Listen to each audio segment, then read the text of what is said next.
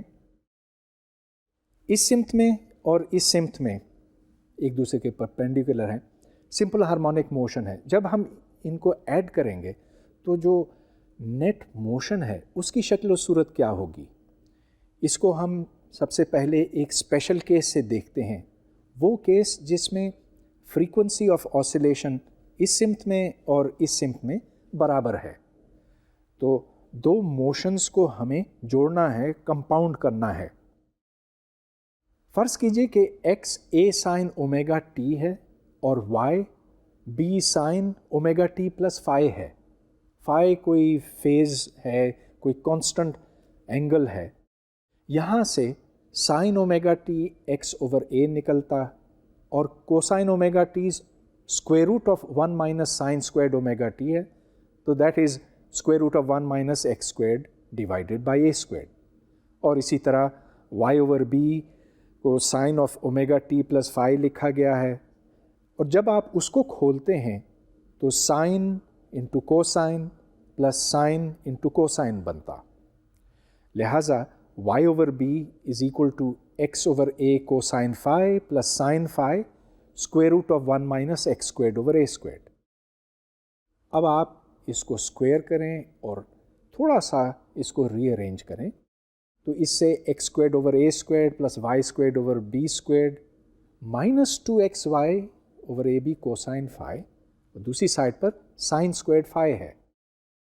اب آپ یہ جانتے ہیں کہ ایک ایلپس کی ایکویژن ہے x square divided by a constant plus y square divided by a constant equals 1 یا ایکول سم کانسٹنٹ. اور اس میں اگر 2 کانسٹنٹس میں تھوڑا سا فرق ہو تو پھر یہ سرکل نہیں ہوگا، لیکن اگر یہ ایکول ہوں تو پھر یہ سرکل ہوگا. بہرحال یہاں ایک ایلپس ہے. اگر فائی 0 ہو تو پھر یہاں پر X squared over a squared plus Y squared over be squared is equal to 2xy over a B. ایسی صورت میں ایک خاص سچویشن بنتی ہے. یہ ایلپس ڈیجنریٹ ہو جاتا، مطلب یہ کہ اس کا ایک ایکسس اس کی وتھ 0 ہو جاتی ہے. لہٰذا x over a minus y over b is equal to 0 یا y is equal to b over a x. ایسی صورت میں ایک اسٹریٹ لائن ہمیں دکھائی دیتی ہے. چنانچہ جب 2 ہارمونک آسیلیشنز کو کمپاؤنڈ کیا جاتا، اس ڈائریکشن میں ہارمونک آسیلیشن ہے، اس ڈائریکشن میں ہارمونک آسیلیشن ہے. اگر یہ ان فیز ہارمونک آسیلیشن ہو تو اس کا مطلب یہ ہوا کہ پارٹیکل جتنا فاصلہ اس سمت میں طے کرتا اتنا یہ فاصلہ اس سمت میں طے کرتا. اور اگر یہ اے اور بی ایکول ہوں تو پھر یہ ایک اسٹریٹ لائن ہوگی وتھ سلوپ ایکول ٹو 1. یہ ایک خاص کیس ہے، لیکن ان جنرل اگر 2 سمپل ہارمونک موشنز ہوں وتھ ایکول فریکوینسی تو آپ کو ایک ایلپس ملے گا. اگر آپ فائی کو پائی کے برابر ڈالیں تو پھر x over a plus y over b is equal to 0، اور یہاں سے ایک اسٹریٹ لائن ملتی ہے. اس کا سلوپ بھی بی اوور اے ہے لیکن وتھ اے نیگیٹو سائن. گویا کہ یہ ایک لائن ہے جو اوریجن کے تھرو گزرتی ہے، لیکن اس کا سلوپ پچھلے کیس کے مقابلے میں نیگیٹو ہے۔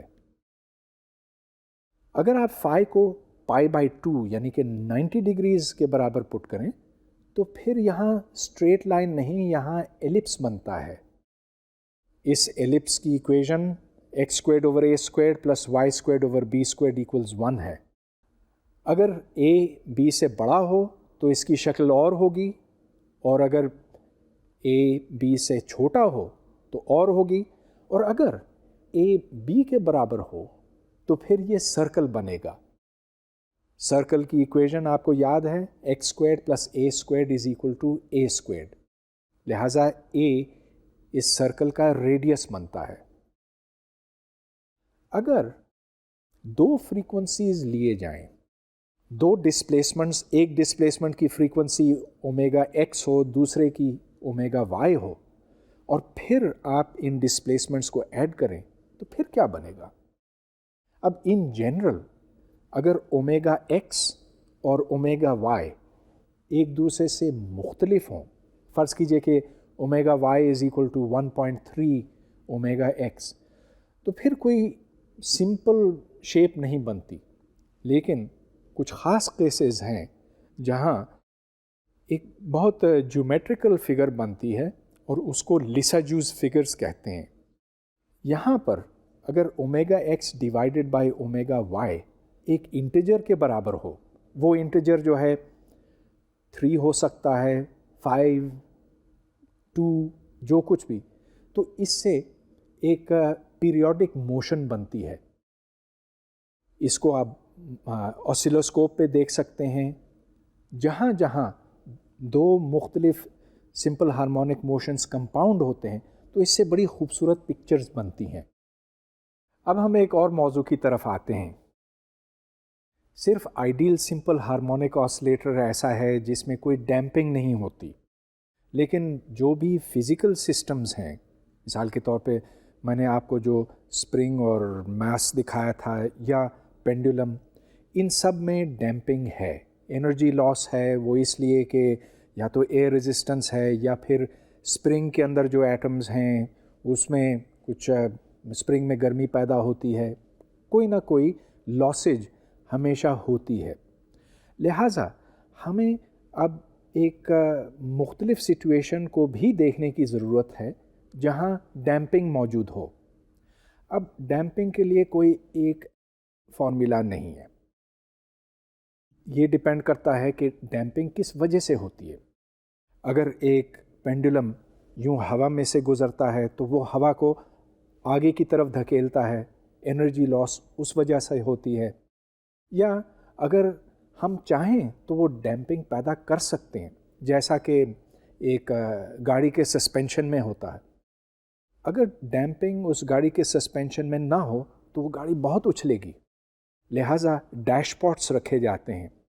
یہ پسٹن ہے اور پسٹن کے ساتھ کوئی فلوئڈ ہوتا ہے، یہ ایک بند ڈبے میں ہوتا ہے، اور پسٹن جب اوپر نیچے جاتا ہے تو گاڑی کی موشن جو ہے وہ ڈیمپ ہو جاتی ہے، اور یہ ہم چاہتے ہیں کہ ڈیمپنگ ہو۔ لہٰذا اب ہمیں اس بات کے اوپر غور کرنے کی ضرورت ہے کہ سمپل ہارمونک موشن کو ڈیمپنگ کی موجودگی میں کس طرح سے حل کیا جائے۔ فرض کیجئے کہ ڈیمپنگ فورس ویلوسٹی کے پروپورشنل ہے، مطلب یہ کہ اگر کوئی جسم کسی فلوئڈ میں سے گزر رہا ہے تو جو فورس اس کے اوپر عمل کرے گی وہ اس کی سپیڈ کے پروپورشنل ہوگی، اور کس سمت میں ہوگی؟ اگر یہ جسم یوں جا رہا ہے تو فورس مخالف سمت میں ہوگی۔ فرض کیجئے کہ ڈیمپنگ فورس کی مقدار constant, some constant times speed ہے، direction opposite to the direction of motion, تو پھر ہمیں یہ ٹرم اب شامل کرنی ہوگی ایکویشن آف موشن میں۔ وہ کس طرح سے کریں گے؟ یہ دیکھیے کہ ایک جسم کے اوپر ٹوٹل فورس کیا عمل کر رہی ہے۔ ایک سمپل ماڈل میں آپ کے سامنے رکھتا ہوں۔ تو یہاں پر damping force is -b into the speed dx/dt، اور یہ کہنا بہت ضروری ہے کہ b کی ویلیو پازیٹیو ہونی چاہیے۔